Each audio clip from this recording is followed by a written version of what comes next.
Ikasyam na kabanata. Ang pagdiriwang sa Paskwa. Nang unang buwan ng 2 taon mula nang umalis sa Egipto ang mga Israelita, sinabi ni Yahweh kay Moises sa bundok ng Sinai, "Iutos mo sa buong Israel na ipagdiwang ang pista ng Paskwa sa takdang panahon, paglubog ng araw sa 14 na araw ng unang buwan ayon sa mga tuntunin tungkol dito."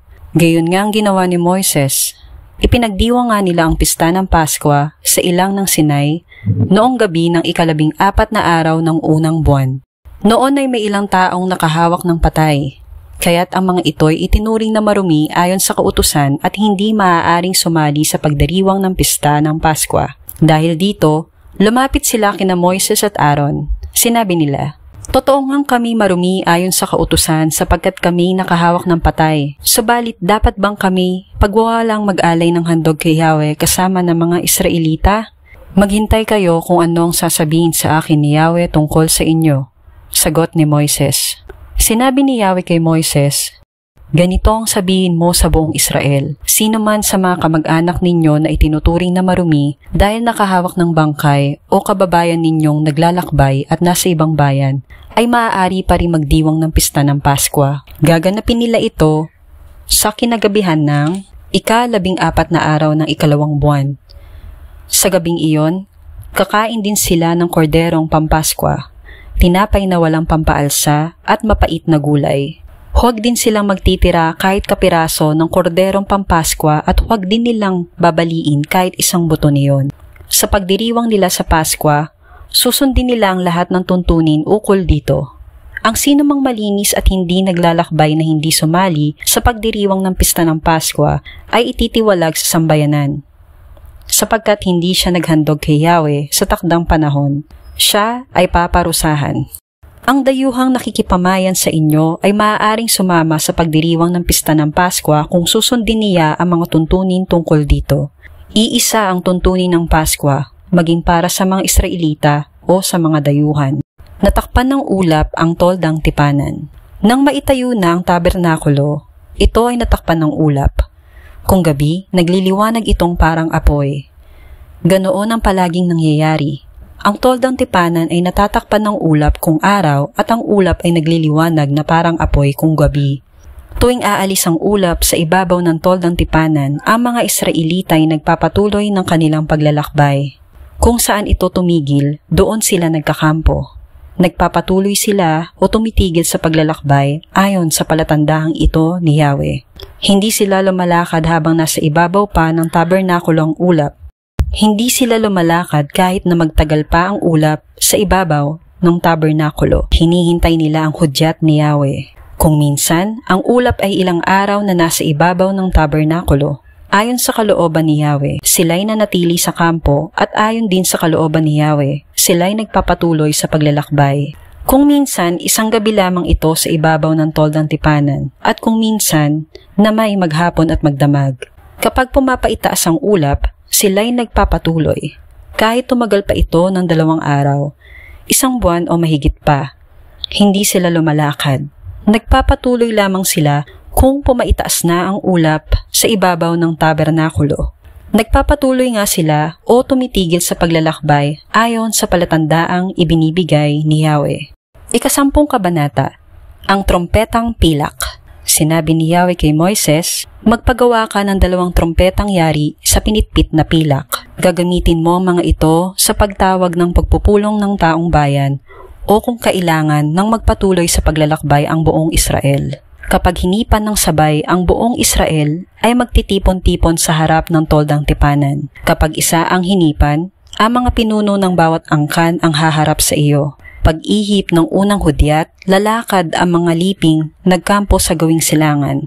Sa 2 ihip, lalakad naman ang mga nakahimpil sa gawing timog. Kapag dapat tipunin ang kapulungan, hihipan mo ng matagal ang trompeta. Ang iihip ng trompeta ay ang mga anak ni Aaron. Susundin ninyo ang tuntuning ito habang panahon. Kapag nilulusob kayo ng inyong kaaway, hipan ninyo ang trompeta bilang hudyat upang tulungan at iligtas kayo ng Diyos ninyong si Yahweh sa inyong mga pagdiriwang tulad ng pista ng bagong buwan at iba pang kapistahan. Hihipan din ninyo ang trompeta habang inihahain ang handog na susunugin at handog pang kapayapaan. Sa gayon, aalalahanin ko kayo at tutulungan. Ako si Yahweh ang inyong Diyos. Ang unang yugto ng paglalakbay ng mga Israelita. Nang ika-20 araw ng ikalawang buwan ng ikalawang taon, mula nang umalis sila sa Ehipto, ang ulap ay pumaitaas mula sa ibabaw ng tabernakulo. Dahil dito, nagpatuloy sa paglalakbay ang mga Israelita hanggang ang ulap ay tumigil sa ilang ng paran. Ito ang una nilang paglalakbay mula nang ibigay ni Yahweh kay Moises ang mga tuntunin ukol dito. Nauunang pangkat sa ilalim ng watawat ni Juda ayon sa kani-kanilang lipi at sa pamumuno ni Naason na anak ni Aminadab. Si Natanael naman na anak ni Zoar, ang pinuno ng lipi ni Isakar, at si Eliab na anak ni Helon, ang nangunguna sa lipi ni Zebulun. Kapag nakalas na at naihanda na sa pag-alis ang tabernakulo, susunod ang mga anak ni Gershon at ni Merari, na siyang nagpapasan ng binaklas na tabernakulo. Kasunod ang pangkat ni Ruben ayon sa kanya-kanyang angkan, at pinangungunahan ni Elizur na anak ni Sedur. Ang lipi naman ni Simeon ay pinangungunahan ni Selumuel na anak ni Zarizatay, at ni Eliasaph na anak ni Deuel naman sa lipi ni Gad. Kasunod ng pangkat ni Ruben ang mga Levita mula sa angkan ni Kohat, dala ang mga sagradong bagay. Pagdating nila sa susunod na pagkakampuhan, muli nilang itatayo ang tabernakulo.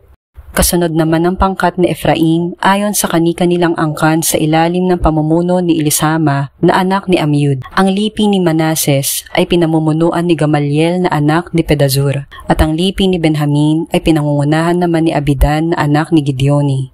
Ang pangkat ni Nadan ang kahuli-hulihan at siyang nagsisilbing tanod na nasa huling hanay. Sila'y pangkat-pangkat din ayon sa angkan at pinangungunahan ni Ahiezer na anak ni Amisadai.